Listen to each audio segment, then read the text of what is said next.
Good evening, or morning. I'm not here to judge. Welcome to Karl, and sometimes Richard presents Deep Space and Dragons. Sometimes I'm Richard. Almost all the time, I'm Karl. I mean, I don't really want to have to get a new name. It would take me another 30 years to get used to the new one.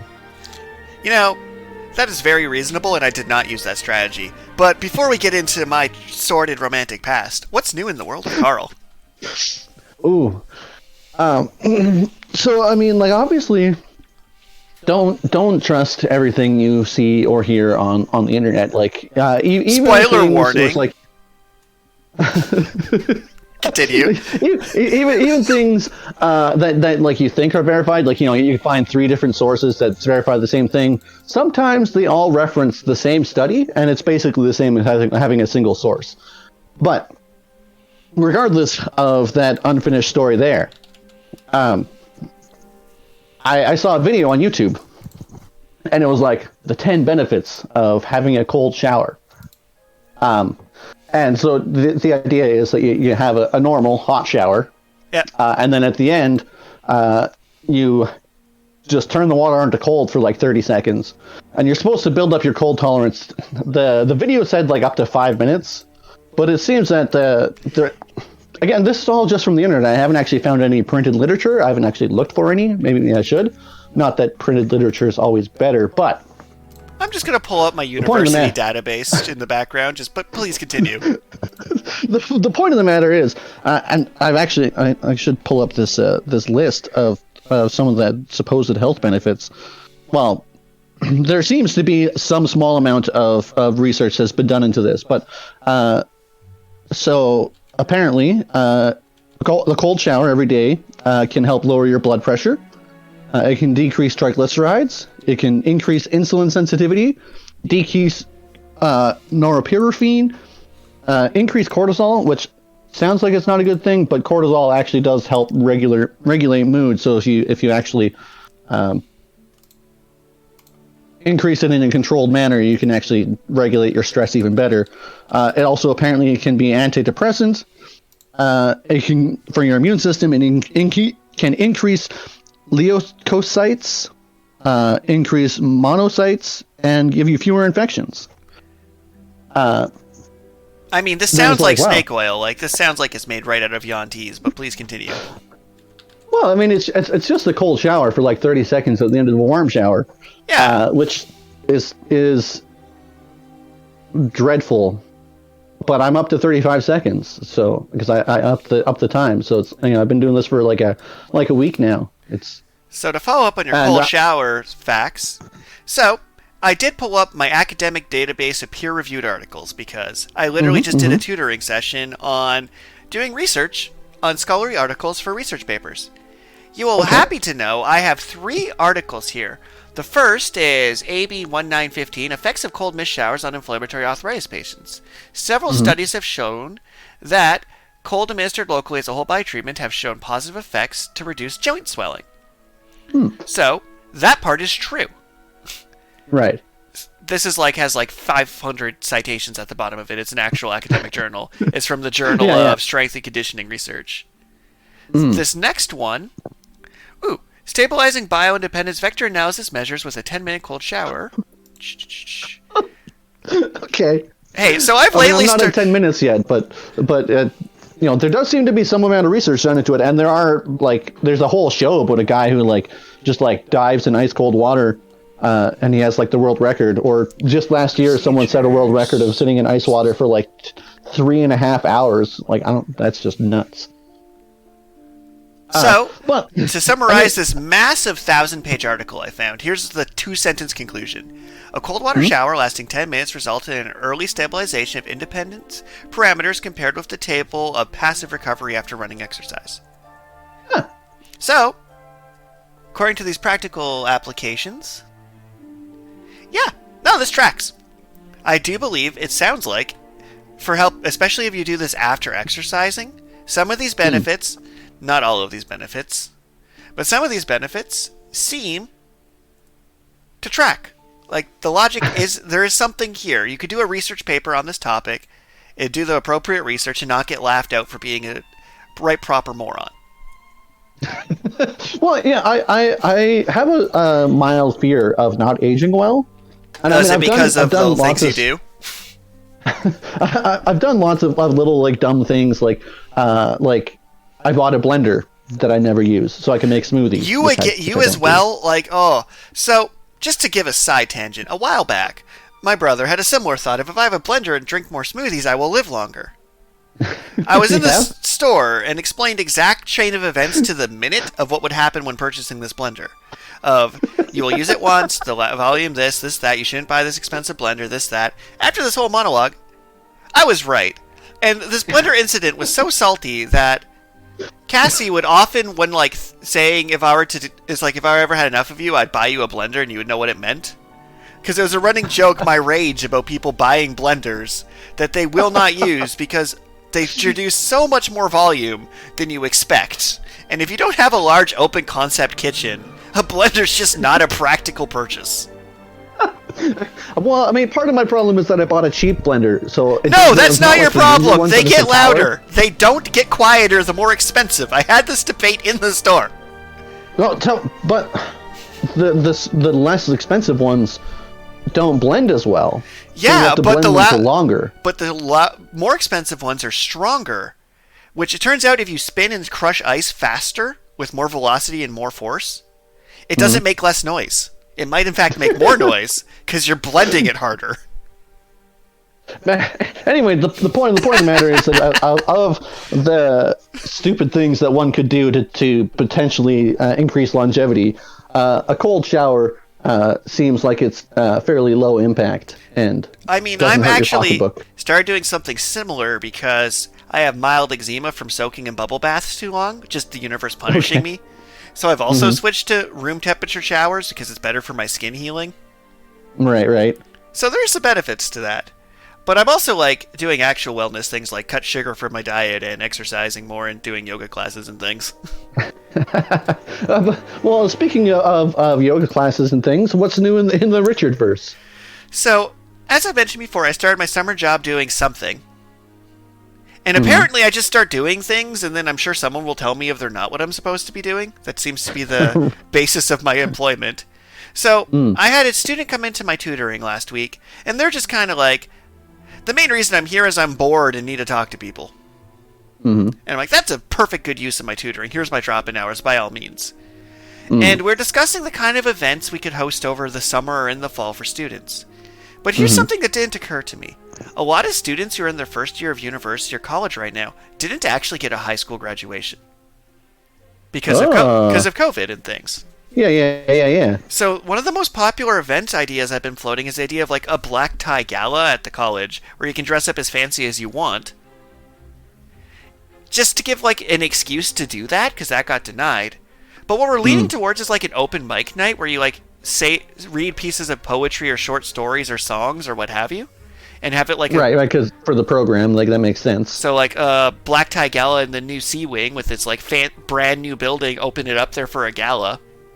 So I've started spearheaded that where I'm like to my bosses, because apparently I just know some surprisingly high up people somehow.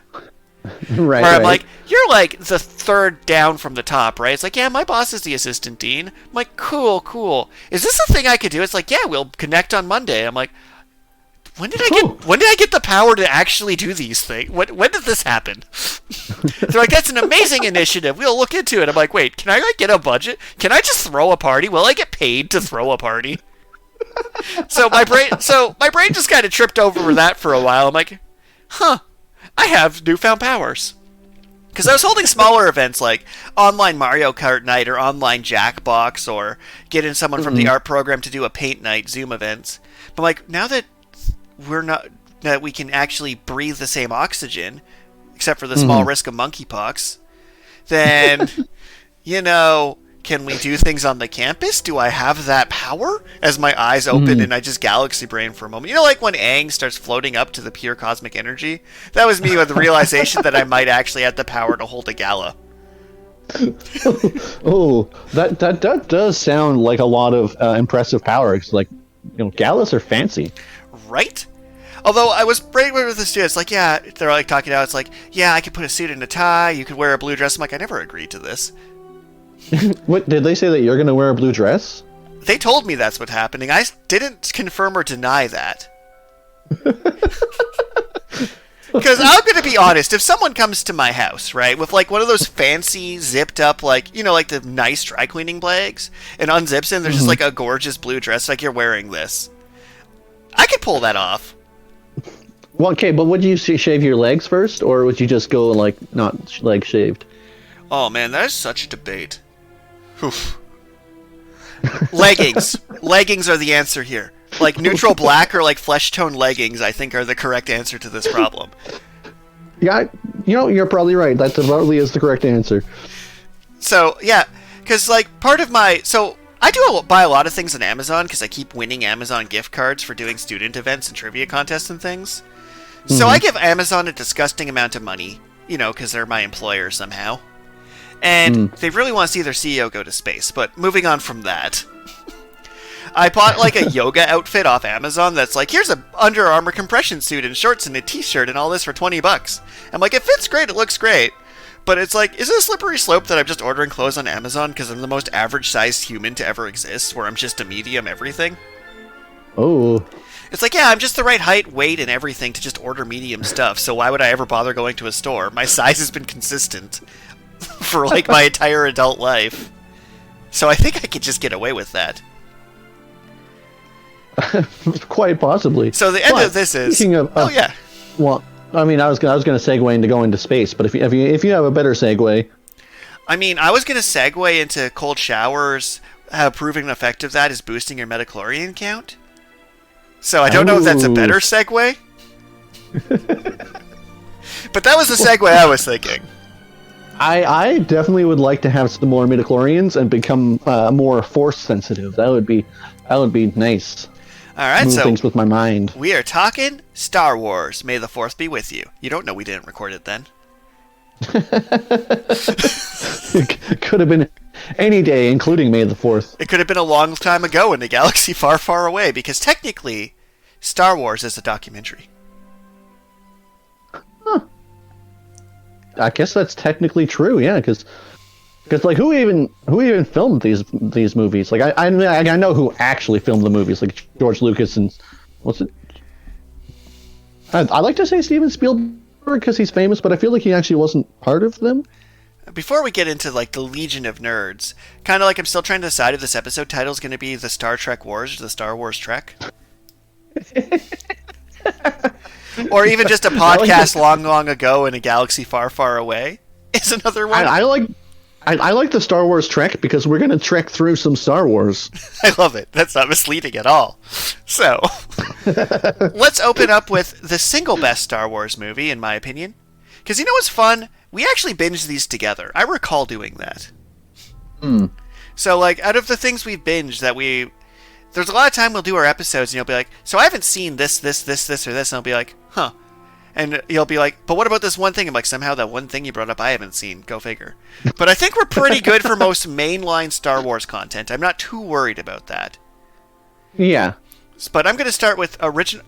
Also, we're going to rate these movies, because of course we're going to, because I love going through a series of movies and TVs and games and things and rating them. So I'm going to give the original Star Wars 5 out of 5, or 100% metachlorian count.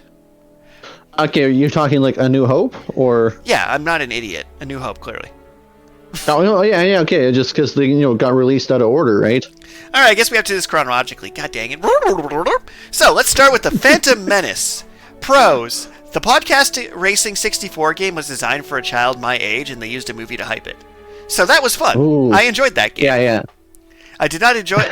The thing is, for A Phantom Menace... Because of the age I was when it came out, and me being their target audience, I actually really enjoyed it, but it has no rewatch value. Yeah. Well, so like if that Phantom Menace, the whole prequel trilogy, in fact, has a problem with the fact that it's a prequel, so you kind of already know what's going to happen. Like there's not really any danger that any of the characters, besides the characters they introduce, like Qui-Gon Jinn, are actually going to be in any sort of, like, real danger. But one thing that is interesting is, imagine if you will, because the main point of the trilogy is, we have Darth Vader, the biggest badass to ever badass. And I love it when anything gives Darth Vader his actual respect he's due, because he really did not actually get his due respect in his things he was actually in. But getting the job of, we know he was a Jedi and then goes into Darth Vader, is like, okay, so this trilogy is literally going to be like, let's watch him saunter down to being the most awesome villain of all time. So already they're doomed. There's no way they can pull this off. Right. So, but I don't know. Darth Maul is a pretty cool villain. No. Darth Maul is a cool set of prosthetics and a cool new style of lightsaber. That is who Darth Maul was. He was not a character in this. However, because I went through all of the Clone Wars animated series, I went through all of the other Clone Wars animated series, I went through all of Star Wars Rebels, I went through a relatively recent release like Star Wars The Force Awakens game, or Force Unleashed. It was it was free on one of my various game services for the month, so I played it. And the thing is, if you'd actually watched the Clone Wars animated series and the Rebels animated series, they're like, no, we can do so much more with this character, you guys are idiots. But if you don't feel like deep diving into and giving Disney Plus money to watch a somewhat decent animated series, Darth Maul was just, in the vacuum of the 7 movies or 8 movies we'll discuss today, was nothing. He was the most plot device character to ever plot device. Yeah, he just kind of showed up to have cool lightsaber fights. That is definitely true. So, when I did my most recent Star Wars rewatch, which was, we got Disney Plus, I'm going to watch these in marathon order because I can. I would say that I actually fast-forwarded the whole pod racing scene, like I literally fast-forwarded it. It's the only Star Wars movie that I've actually fast-forwarded. So that is a huge blow against a movie if I speed through parts of it to get to the good parts. The speed through the fastest parts? Oh my. So, in conclusion, I'm going to say that The Phantom Menace, I would give... I still want to find like a good topical Star Wars scale. You know what? I think we're going to go with 12 out of 66. Ooh. Yeah, okay. What would you? I dig it. What would you rate it at? And it's out of 66, so there's a lot of variance here, so you can't tie as easy. Yeah. I mean, again, that definitely was a cool movie when it came out, but it really did not age well. I think I would go a little bit lower even. I think like 10 out of 66 because it like you say, it didn't age well and it has very little rewatch value. Like, if you turn it into a clips wheel, like you can edit it into something that could be watched in essence, but also because there's the 2 distinct eras, like the only reason I'm giving it some points is when it came out, it was part of a big Star Wars resurgence. We got new Star Wars games, new movies, new animated series. Like, it was part of the resurrection of the franchise. And if I'm being honest, even though I've seen 1, 2, and 3, if you want me to actually have been old enough to retain anything, it would have been that one. Right. That was the first one I saw in theaters. But let's move along a bit to the awesome by the animating team of Samurai Jack, like 12-episode Star Wars Clone Wars miniseries. The awesome Star Wars clone miniseries. Did you end up seeing that Yoda one? is just kind of like, everything's cloudy, I can't see the future with the Force. Well, I mean, that kind of comes back in the Clone Wars movie, but like... But the miniseries had some cool moments. It's what made General Grievous cool. General Grievous has quite an crazy backstory. Absolutely. So, actually, we're just going to stick on the mainline movies because we've tried to do these whole list of things before, and we can get sidetracked too easy. So I'm going to say... Let's just move right along to Star Wars Episode 2, Rise of the Exposition. So, Rise of the Exposition. This is a hard toss-up between this and Episode 1 for my worst pick movie. Because it didn't conclude. It was a movie that you cannot view in a vacuum and have got enjoyment out of that. Because they're like, they really felt like they needed to shove in a Clone War, because that was said. So they're like, okay, we're just going to make a bunch of clone soldiers that no one questions for some reason. And they did that thing where you take, and I talked about this when we were talking about bad endings, actually, where you take loose plot threads and you force them into a coherent narrative, even if they don't want to. So they're like, okay, we have a Jango Fett bounty hunter, because people like Boba Fett. But Jango Fett, let's just tie him into this whole franchise, and every stormtrooper we're going to imply is based on Jango Fett. Because this was before they'd bothered separating the clone troopers don't become stormtroopers later. Like, at this point, we just assumed that this clone army is what becomes the Empire's army. Right. So it's like, okay, you made Jango Fett a thing in this movie for no particular reason. You made Count Dooku a thing, which... I don't hate the idea of the Fallen Jedi turning into a Sith. Like, that's cool, sure. But it felt so janky, the Jango Fett, Boba Fett, clone army connection. Like, let me get this straight. This guy who is a random bounty hunter in this group of 12 bounty hunters paid to hunt down Han Solo, his father is the genetic material for the entire clone army. This is the least likely thing that has ever happened. I definitely agree with you that it's the way that they tried to tie everything together. It's like they didn't have the courage to do anything new, and they also had to, like, they were railroaded into this whole trying to make Anakin into Darth Vader, right? So they kind of had to try and set everything up, and they were trying to tie everything together too, and it just didn't come together nicely. Because there's that one throwaway line of "we fought alongside each other in the Clone Wars," which they never actually do. Somehow they threw, despite the Clone Wars entirely existing from one throwaway line of dialogue that I fought alongside him in the Clone Wars, they never actually have those two characters fight alongside each other. Like, right? Impressive oversight, to be honest.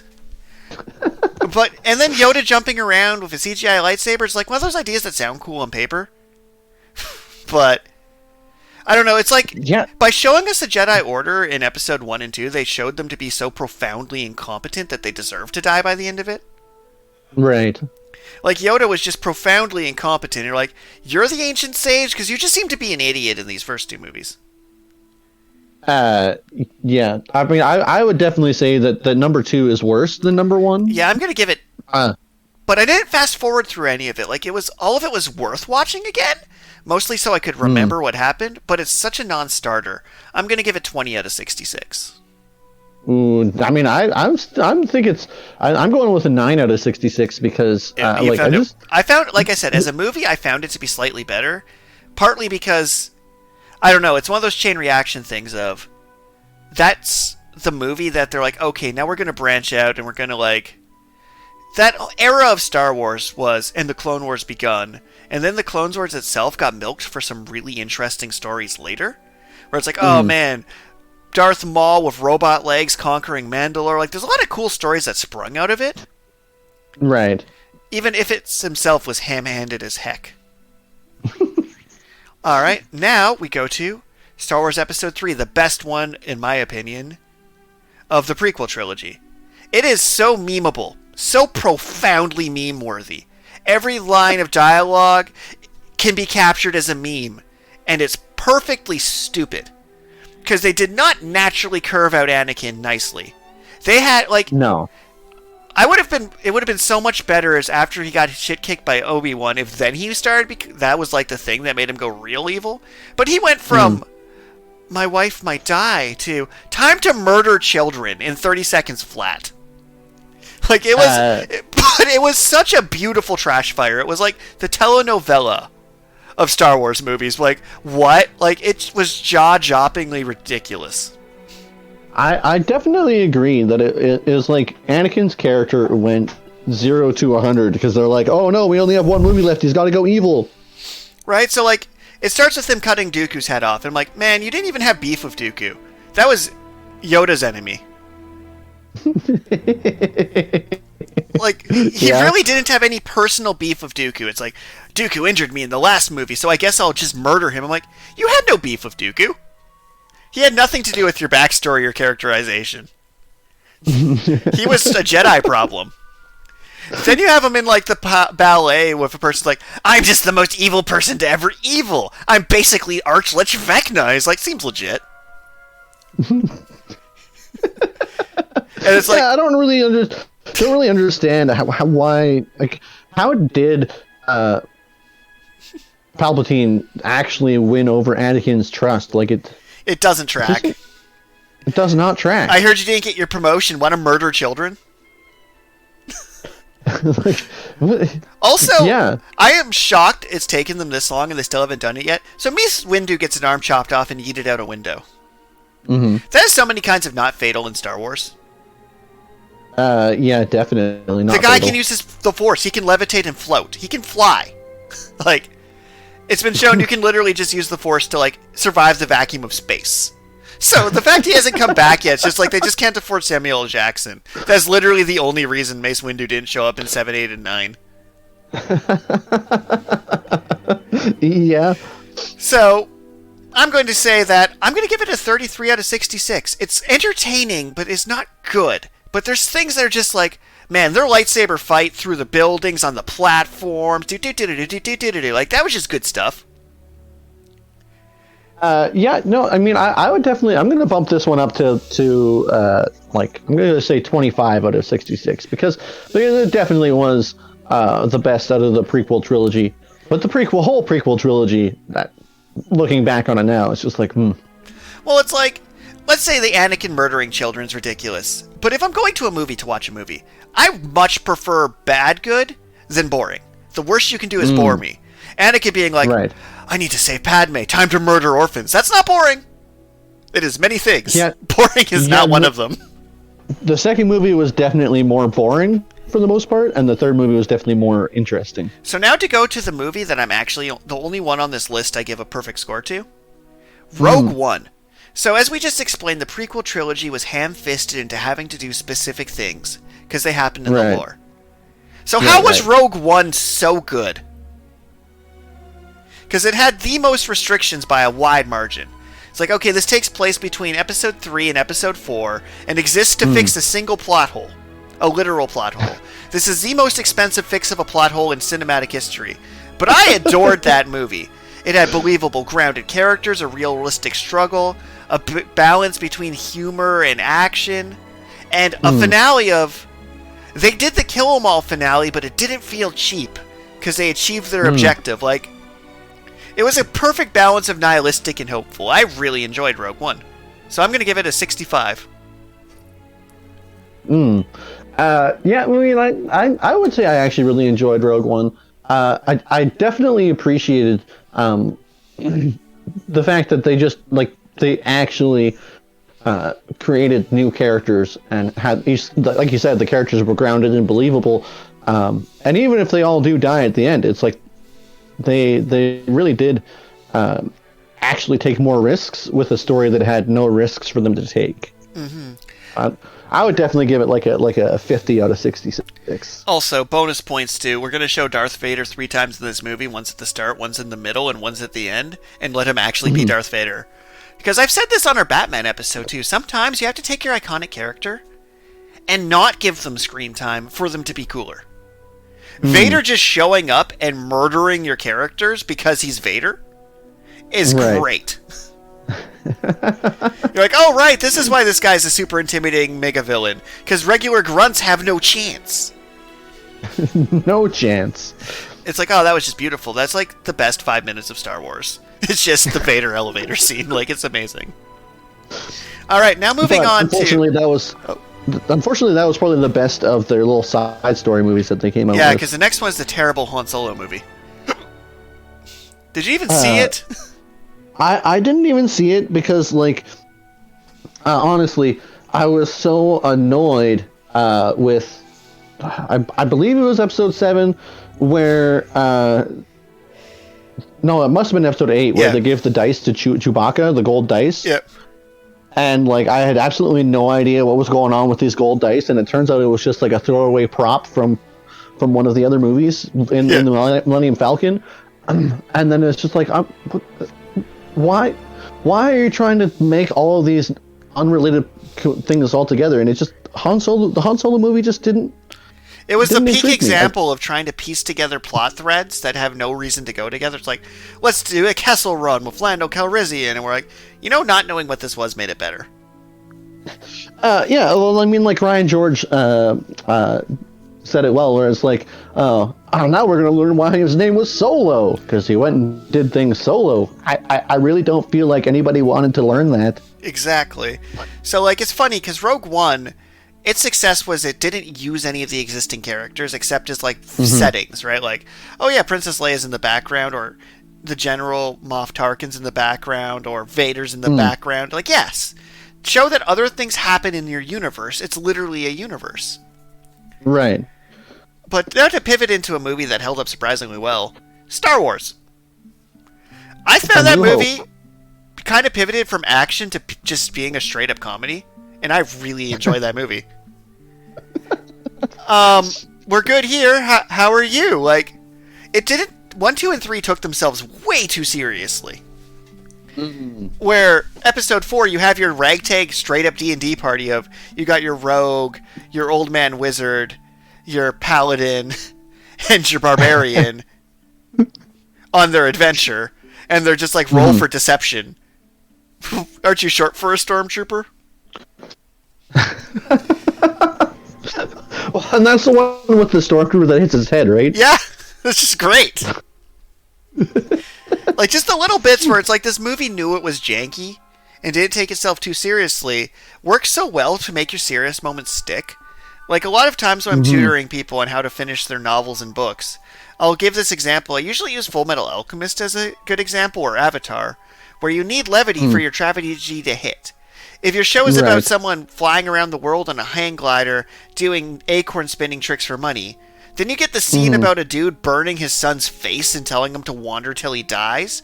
That scene is so much stronger because it's not all doom and gloom.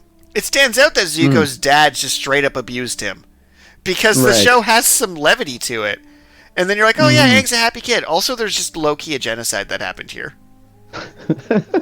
So Star Wars Episode 4 hits that so nicely where it's like, there's a lot of dark, sketchy things going on in this galaxy. Like, Han Solo just shoots a dude in the face. But he makes quips about it, and the quips balance it out nicely. Where it's like, even one of the first lines, I'm looking for an Obi-Wan Kenobi. Do you know him? Well, of course I know him. He's me. It's just great. Yeah, I would definitely say that episode 4 held up really well. I personally would probably give it probably like 45 out of 66. See, if this scale is literally just of Star Wars products, it's the only one I'd give a 66 to because I think, in my opinion, it's the best Star Wars product. Well, okay, yeah, if it's only out of Star Wars products, because I mean, the movie does actually.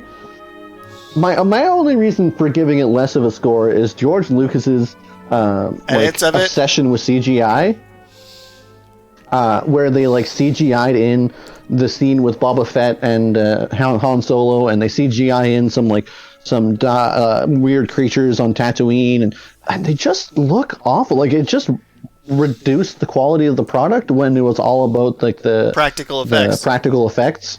Yeah, like when I give my perfect score, it's under the assumption that somehow you got your hands on the perfect version of it. Like, if it's purest perfect form, like if we were to TARDIS back to sitting in the theater and watching that Star Wars on launch, it's the strongest one. Yeah, that is true. It is the strongest one. For sure. Although, as we move into episode 5, everyone on the internet's just going to disagree with you and say episode 5 is the best one. I disagree, fundamentally.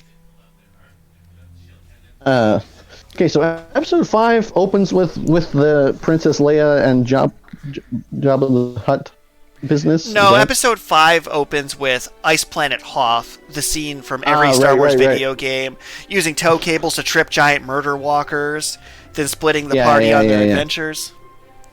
You know, Star Wars stuff. Okay. And people love to say The Empire Strikes Back is their favorite Star Wars movie. Yeah, well, I mean, it is a good continuation of the story, but it definitely, like, it jumps right in the middle of things without really, like, they're just like, yeah, you know what's going on. We don't need to have our own plot. This is the plot that... We had a title card. Title crawl. But the thing is, like, as a standalone movie, that one still works. Because say you didn't see Star Wars and went straight into The Empire Strikes Back for some reason. You start with, okay, there's an evil empire, they're spying on this planet. Then they're like, oh, the empire found us, we need to escape. Oh, they're mad. Like, they have enough dialogue to give you the idea that... Because the only thing that happened in the last movie is Luke blew up the Death Star. That's it. That is the only thing that happened in that movie. Yeah, but then they already conveniently have another Death Star under construction. So, we're going to get there, but some iconic moments are like Boba Fett being cool even though he didn't do anything. Giant space worms and asteroids. Darth Vader just saying welcome to dinner catching bullets and then pulling the gun out of his hand. And Luke, I am your... no, I am your father. Chopping his hand, kicking him off a pit. Like, had some of Star Wars' best moments. But I do not think it's as good as the previous film, and people probably disagree, but... Yeah. Well, again, that's kind of like it started to take itself a little bit more seriously again. Exactly. Like, it still had some jank. Like, Yoda was supposed to be amusing rather than just deeply tragic, even though it had, like, the Sith tree and this and that. But what was bold is they did let the characters lose. However, that's less bold when you know you have another movie coming up. That's true. So I'm going to give this one, like, a solid 45 out of 66. I think it was worse than both Rogue One and Star Wars, but better than anything the prequel had to offer. Yeah, well, I mean, I'll give it a 40 out of 66. But yeah, it definitely added a lot of things. Like, most Star Wars video games have Hoth for a reason. Yeah. Like, the bounty hunters, they added in things like that. It's like, oh man, you did some subtle lore building that has some pretty good payoff. But moving things along to what is quite possibly my least favorite Star Wars movie. Episode 6. I hated Episode 6. So, Episode 6, like, we're going to literally just do Episode 1 again. So here's the things where Episode 6 disappointed me. First, Ewoks. So I'm a fan of Chekhov's ending. If you put a gun on the mantle at the start of a story, you then have to fire it at the end. Right. If you're doing the third movie of a trilogy, using a random merchandise monster to be what defeats the Empire is nothing your franchise has built up to at any point in any way, shape, or form. Is just a cop-out. That's fair. So Leia is your sister, and that having no payoff whatsoever in the franchise is a cop-out. These two plot points added nothing to the franchise. And make up a lot of the movie's run. Like, they really try and be like this whole, there's another, you have a sister, is something important? Like, it would mean something? Right. Then they have the Darth Vader throwing the Empire down the well because he fought his son. Still wasn't actually that fitting, weirdly. Like, I mean, I suppose. I recently actually watched a YouTuber named Jill Barup. She likes to. She's a historical European martial arts combatant. I mean, I respect everything you just said, but continue. she likes to use her expertise in stage combat to analyze cinema, like choreography. And she recently did a video about how the confrontation between Darth Vader and Luke in that last scenes of the movie was just like had a lot of emotional resonance. Because of the way that the actors played and the way the choreography went, and that it's really Darth Vader's redemption arc, which is what the entire movie is about. It's about Luke not actually like killing people and turning to the dark side, but actually believing that he can redeem people. And I would say that scene actually had a lot more emotional resonance than you gave it credit for. Okay, so I'll redact my statement a bit because I enjoy being flexible on things. Is Darth Vader, the Emperor, Luke, that is what the movie was set up to end. Like, that is a pretty appropriate ending. I'm not going to shade too much on that. Even though they didn't actually show the Emperor in part 1. But the things I didn't like about it were, first, he just teleports to the final boss. He just literally just walks up to the new Death Star and is just there. There's no narrative reason he should have been there. Other than, like, Darth Vader invited him there. Like, that wasn't clean. And then every other character weren't attached to the story. They were on this jungle to kill this shield generator, but it's like the movie didn't know what to do with Han Solo. His character arc didn't get any continuation or conclusion. Because they rescue him at the start. And I don't mind the start. Him being a Jedi, completely wrecking Jabba, ruining Boba Fett's life. That was a strong opening scene, chainmail bikini aside. Like, that was fine. Everything that happened there was pretty good. Right. But then it's like, okay, there's a new Death Star that's like, that's already bad. Then it's Yeah. the forest of Ewoks. And like I said, the sister line had no payoff because they didn't know what to do with Leia. Mm-hmm. They didn't know what to do with Han Solo. And the biggest misplay in cinema history is that was supposed to be a planet of Wookiees. So, we replace the Ewoks with Wookiees.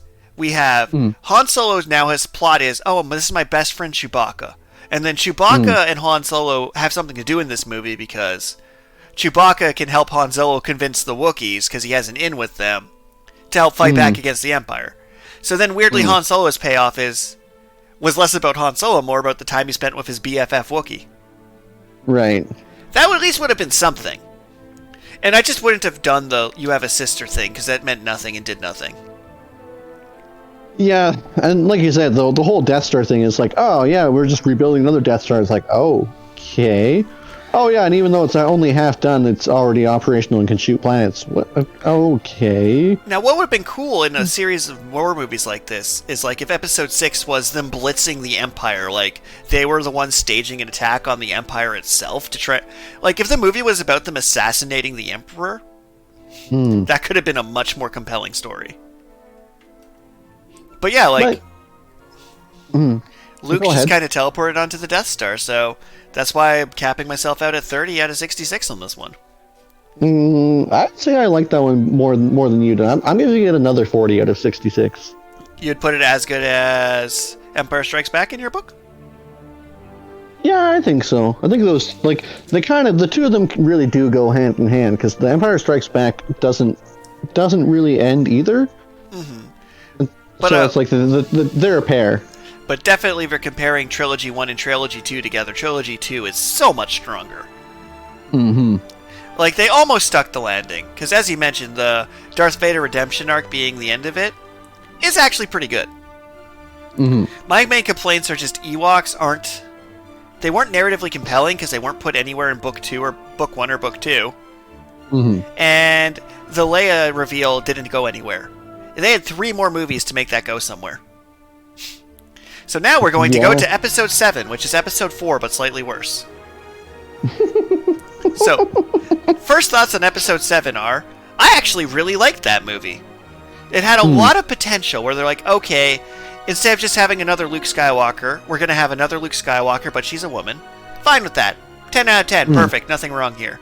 We're going to have a rogue stormtrooper bail out and use them as the POV character. Amazing choice. Really like that. Defective stormtrooper. Things I didn't like. How is it that the Splinter Cell at the Empire, which is basically their equivalent of ISIS, had a weapon that could destroy 10 planets across the system by eating a sun? Well, I mean, spoiler alert, Emperor Palpatine was behind the whole thing, so... Let's just not even get into that. I'll tear that one a new one when we get to its due time. I'm just saying, that's their explanation, is that he's spent the past, 50 years, or however long it's supposed to be, building up an army, and you're just supposed to believe that happened, off screen somewhere. Yeah. So yeah, Episode 7, pretty good. I would actually put it above most of the prequel trilogy. I'd probably give it I think I actually almost liked it more than Episode 6.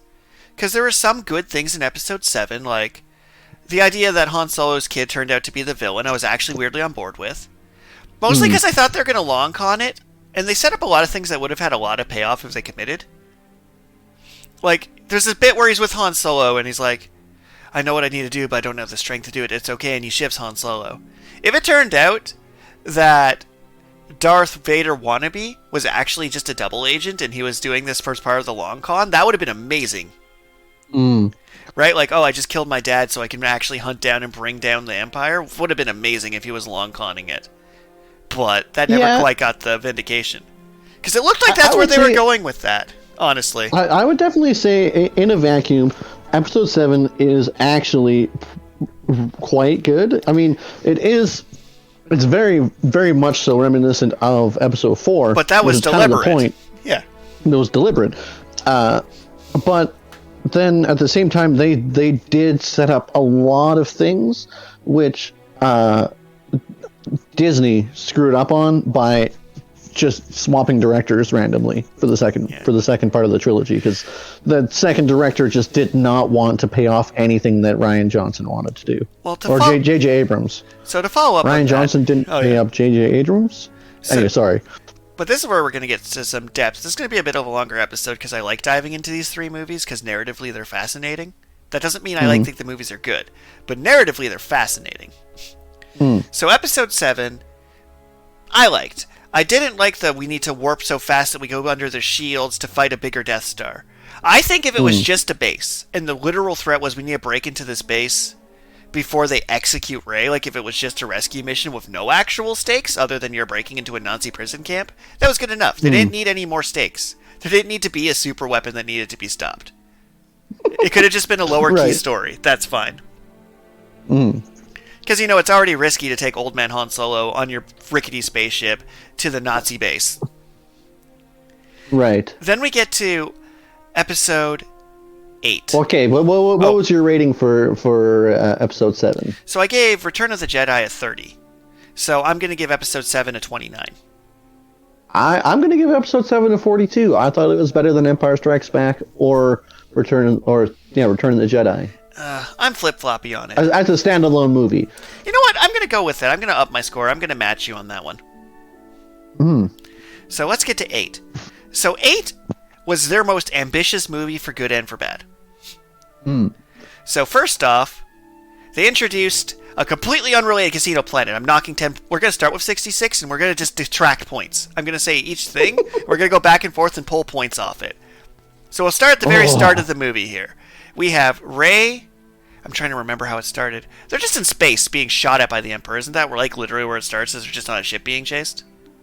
Well, Rey is already on the planet with Luke Skywalker at the start of that movie. So we're starting at a 60s. Poe and company are elsewhere. And their ship's already being shot at, if memory serves. I think so. Alright, so we're going to start at 66. Luke Skywalker yeets lightsaber off the cliff. 67. That was actually kind of great. Luke proceeds to be a sad, miserable old man licking alien tits. -7 points. I definitely agree. It was just like, maybe they were going for that brevity that you're talking about with, or the comedy that you're talking about with some of the earlier movies, but they just didn't quite land.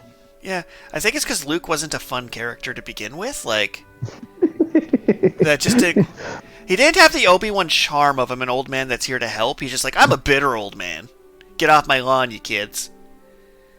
Alright, then we get back to the spaceship chase, and they're like, we can't warp and they can't warp because we're in a super exciting battle of attrition. -2 points. Because that's just not fun. Then we have Poe, who magically survived the last movie because of fan service, I guess, being told nothing about the actual plan. Just specifically... Oh no, we get Leia dying. Alright, so first we have Leia... Kylo Ren just shoots Leia. And that... If Leia had died there... I know the actor had also died, so that may have been too soon. But if Leia had died there, I would have actually given them points, because that would have been bold. That would have been bold, but... No, the actor hadn't died. I can't think of her name right off the top of my head, even though she's super famous. But no, she hadn't died in that one. She died in between 8 and 9. I'm pretty sure. But yeah, having her use force powers to float through the vacuum of space magically back is not paying off the foreshadowing. It was just a tease. So because of that fake out, I'm going to take another point off. Right. So that's -8 right now? Yep. Because you added 1 and then -9, so we're at 58. Yeah. Then the next thing that happens is the Admiral takes over, a new character we know nothing about, no Chekhov gun or anything, just a new character. Yeah, okay, whatever. Tells the main cast nothing. There's no spies. There's no reason for secrets. Just doesn't tell them the plan. -5 points. What do you mean you just aren't telling your main characters the plan? Yeah, well, and then that also leads into the whole pointless casino planet that you're talking about, because there was really any payoff there either. And then also even the slaves that they free from the casino planet don't get paid off in the next movie. So we're gonna knock a point to that, and knock a point for that, and knock a point for that. Now here's where they start getting back some points though, So we have this Rey and Kylo force sexting each other during this movie. I don't hate it being a psychic connection. I'm actually weirdly fine with that because they did this whole psychic struggle in the first movie. I'm fine with them using their magic force powers to troll each other. That's actually fine to me. At this point, they haven't moved objects between each other yet, so I'm not mad about it. I'll get there, because that thoroughly displeases me. So my first thought is, it's a man and a woman, they're doing a romantic subplot. I hate it. I hate it so much, but let's see where they're going with this. So I'm going to knock a point for romantic subplot. Right. However, we get to the scene where I don't even remember how this happens, where Kylo and Rey somehow end up in Snoke's chamber. Because I don't remember how she got captured and brought there. I'm missing that part of the chain of events. Yeah, I don't really remember how she just kind of leaves to go save her friends. And then, I think it's she leaves to save her friends, then they all get captured. Something along those lines. And then she goes with Kylo Ren to see Snoke. So, Kylo Ren and Snoke. Kylo Ren betraying Snoke by just, slashing his face with a lightsaber and then fighting back to back. That's the scene that redeems this movie. Because the idea in the first movie is who's Snoke? They tell us nothing. And then they just unceremoniously murder him and then mention, oh, Rey, don't have special parents. There's nothing special about you. And then we just murdered Snoke and his guards. That was where I thought they were going with that was actually really good. Because I thought they were going that Rey just has no hesitation being evil. And Kylo Ren was a sleeper agent this whole time, actually trying to be good. I love the idea that they just kind of flip roles mid-movie. That could have been great. Right. But then we start losing so many more points after that, because it's we do the warp speed kamikaze attack, a thing that no one's ever done before, but you apparently can do. That looks really cool in film, but raised tons of logistics questions. And then finally, we get the Force Ghost showing up to troll Kylo Ren while everyone escapes out the back. That was actually kind of good. So all in all, other than the completely pointless casino planet, that movie in a vacuum was very interesting to me because there's a lot of ways they could have went with that. It's weird that had the next movie actually paid off the casino planet and the kids wanting to revolt, had it actually paid off the Kylo Ren was actually a good guy trying to defeat the bad guys, if it paid off the Rey just went straight into the dark side, it could have been the best Star Wars movie. Because, as you mentioned, it took everything the previous movie tried to set up and threw it in a ditch. Even said in the movie, don't let the plastic trim you, kill it, let it die. So if you use a movie to literally murder off all your existing characters in a franchise, and then start them fresh, and flip the entire balance of power, that could actually lead to something good. You soft rebooted your franchise in the middle of a movie. Slow clap. Yeah, I hadn't really thought about it that way. I was more so, it was just they... And, the episode 7 didn't actually, set up a whole lot at the same time. They kind of did, kind of didn't, and then, I definitely took a huge left turn where people were like, yeah, we don't really like this left turn. But when you think about it in that kind of context, it does actually seem like the third movie in the trilogy, if they had committed to what they put in the second one, could have been absolutely fantastic with payoff for all sorts of things. Exactly, but then we get to the last movie, which is by far the worst Star Wars movie. Wait. Oh, yeah, your scores. What, 55 out of 66 was what you rated it at? No, I'm giving it a question mark. Question mark.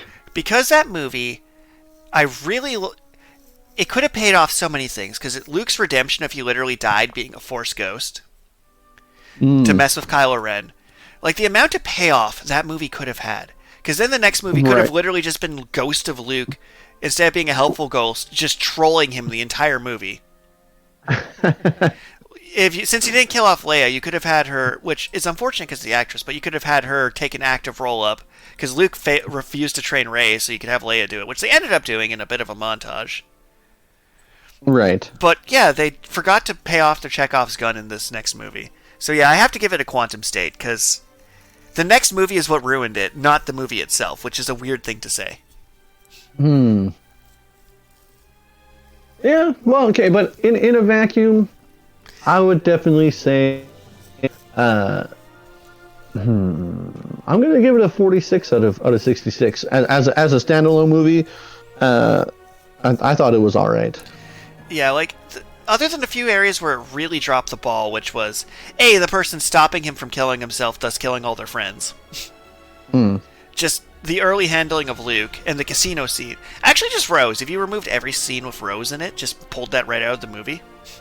Ooh, you would greatly. That's gonna get you. That's gonna get you some hate because of how everyone hated on that actress. It wasn't the actress's fault they gave her a garbage script. But yeah, then we get to episode 9, where I call episode 9 a new cowardice. So episode 8 was like, we're going to completely change every dynamic. We've wiped out the New Order. We've wiped out the Resistance. Literally, the only people left to fight are random orphan children on a casino planet. Both sides have been wrecked. And it's like, okay, you're going to, like, this is where you start a new era of your series, right? Kylo Ren's clearly going to be the villain now. Or the hero. It could go either way. Like, there's so much they could have done with that movie. And they resurrect Palpatine. Not only did they resurrect Palpatine, they resurrected him off-screen. Which is just the worst thing I've ever seen. And then they had some sort of like weird MacGuffin to be like, yeah, he's actually on this Sith planet. There's this weird MacGuffin to try and find your way there. And then they had the even worse MacGuffin of the knife that was perfectly shaped like the Death Star wreckage, which somehow isn't like ruined I by hate the that elements so over much. For like, 30 to 50 years. Or this is the reason why we're having a longer podcast episode, so I can hate on that dagger. I needed to get there. That is the worst MacGuffin that's ever existed. The armature of the dagger, used by a Sith assassin while standing on the right spot on an ocean-based wreckage of the Death Star, will point to the right. We have computers! Also, this would never work. The wind breaks your puzzle. The wind! The current! A single loose rivet breaks your puzzle. Anything at all makes this not work. What is this? How many billions of dollars went into this movie and no one said this knife subplot is dumb? How did it make it this far? How? The MacGuffin. There was a MacGuffin to find the knife. There was a MacGuffin. The knife was a MacGuffin to find the MacGuffin to find the MacGuffin planet. Like it was just MacGuffin after MacGuffin after MacGuffin. Like they really kind of like ended the story after episode 8, and then they didn't really know what to do going forward. And they're like, well, let's just switch back to the other director. And then he's like, well, I kind of set up this, like, she doesn't know who her parents are, and so she's probably actually force sensitive because, her parents are... Well, I was fine with just... Well, I like the idea of her... Like, I actually really like the episode 8 that she's force sensitive because the force balances itself and there was no Jedi left, so a Jedi had to pop up somewhere. That's great. Well, yeah, see, that was the thing, is like they could have moved away from the Skywalker, Palpatine, all that lineage. They could have created, like you say, a new era for their universe, where they could have actually just part of how I would have new and interesting things. Part of how I would have paid off the Rey thing is no, her parents were nothing. The reason she's Force awakened is because she came in contact with Kylo Ren and the Force balanced itself. There was nothing special about her at all, except she was the right person at the right time, so the universe balanced itself. That's great. Mm-hmm. Why do you have Force powers? Because someone had to have Force powers. Why not me? So when we loop around to that, it's like, yeah, no, there's a lot of ways you could fix that. But bringing back Palpatine's the worst. Also, I'm just putting this out there. The best thing that could have ever happened is the main villain of Episode 9 was Darth Jar Jar Binks. If Darth Plagueis the Wise turned out to be Jar Jar sleeper agenting the entire trilogy. Because I've read that theory. Because that fan theory exists. It's very real. It's like, watch him dodge shots, watch him force choke a person, watch him slowly corrupt Anakin, and you can see... Like, I've seen full videos of him literally saying things to Anakin to turn him against the Jedi from, like, 8. Like, had you slow played... Like, you see, like, Palpatine's like, I'm Palpatine, and then you just see the body drop and the puppet strings fall, and it's just Jar Jar Binks.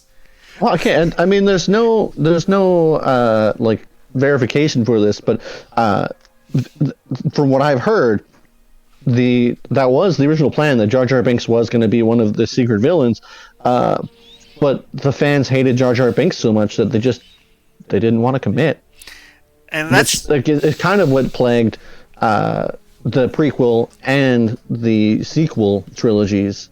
Is they didn't want to commit to something new and interesting because they didn't want to offend the fans, and they ended up creating a worse product for it. Because Episode 9 is just the worst Star Wars movie. Definitely the worst. It breaks its I own... think it's like a 5 out of 66 for me. I'm giving it a 0. So bad. I'm giving it a 0. The franchise, if you just get rid of that movie, is better. That's a problem. If you just cut it off in the middle, it's better. It's better being canceled than that. Yeah, I think you might be right. It was so... But it will still have artistic merit, so I can't just give it a 0. I can. The dagger, the Death Star wreckage, the 4 fake-out deaths of main characters, the Palpatine thing. The idea that now you have a mental image of Palpatine fucking somebody. That's my one F-bomb for this episode. That exists now. You know that person procreated. You get that image. She's 16. He procreated recently. Rey is the granddaughter, number 1. Number 2, when he was a senator, he was a silver fox. But when he was a senator, he was a silver fox. I'm just saying that, he could have... But now we have to discuss this, and it's that movie's fault. He could have birthed Rey's mother, and then Rey's mother could have just had a late childbirth, or it could not be a regular human. But I follow up by my statement that we didn't need to think about this. This didn't need to be a thing.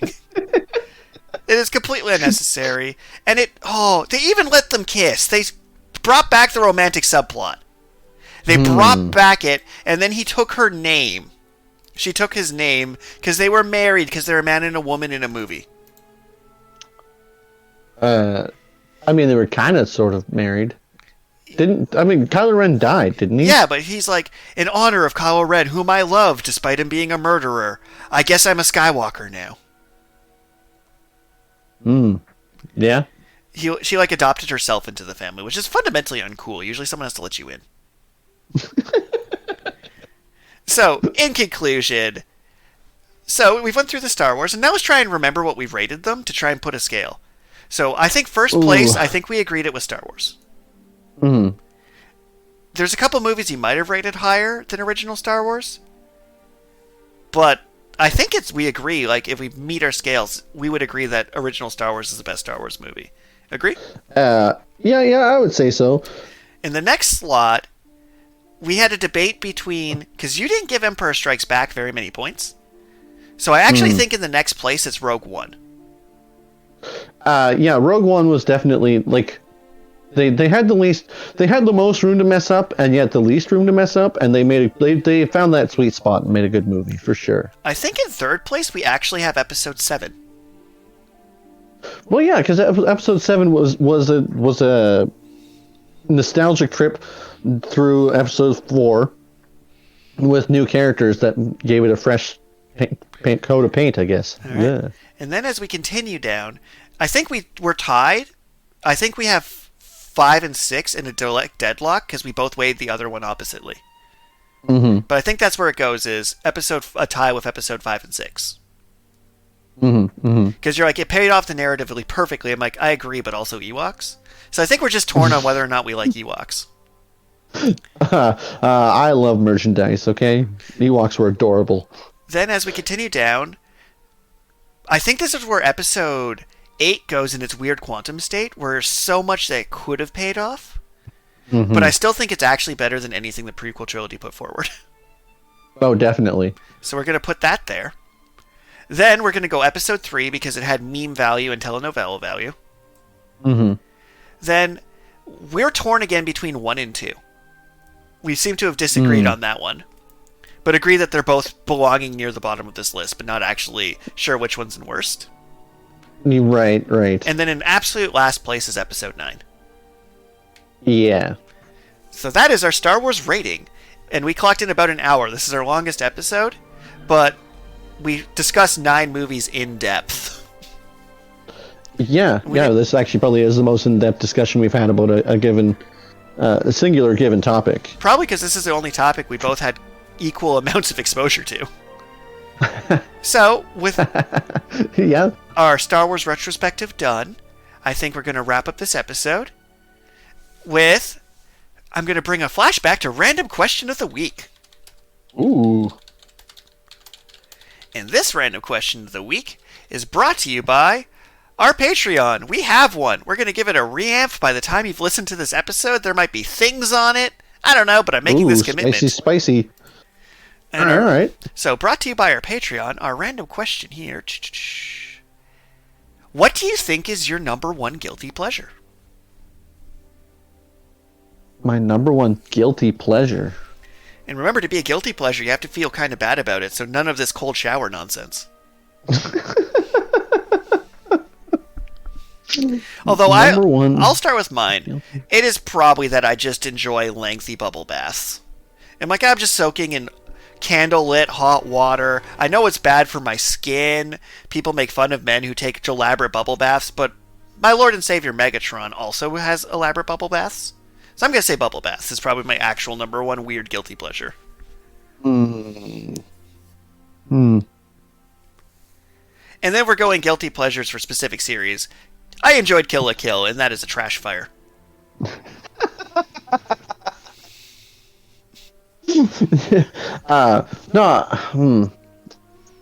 Something I don't really feel like bad about anything that I do. So there's hobbies that on a first date you're not going to mention this hobby because it's too meh? Well, I mean, like, I wouldn't say like I really do. I enjoy Magic the Gathering, but I wouldn't really say that's a guilty pleasure because like I don't really feel bad about it. It's just I feel like people don't really want to talk about it, you know? All right, I'll click in Magic the Gathering as your answer because we've clocked in at 1 hour and 6 minutes. Yeah, okay, I don't really have a better answer at this exact moment. All right, so thank you everyone for tuning in. You could watch us on our various Twitch streams, Richard Kivas, twitch.tv. We'll be streaming probably more robots, possibly a Baldur's Gate 3 if I can get that working. And following up on that one, make sure to follow us on all our various things. Our Patreon will be getting a nice reamp this week. And thank you everyone for coming from this journey with us, this trek across the Star Wars. Yeah, thanks for trekking across the stars with us. Take care, goodbye, and watch out for midichlorians. Bye. Bye. Misa, think that went well. I think that went fairly well, yeah. 66.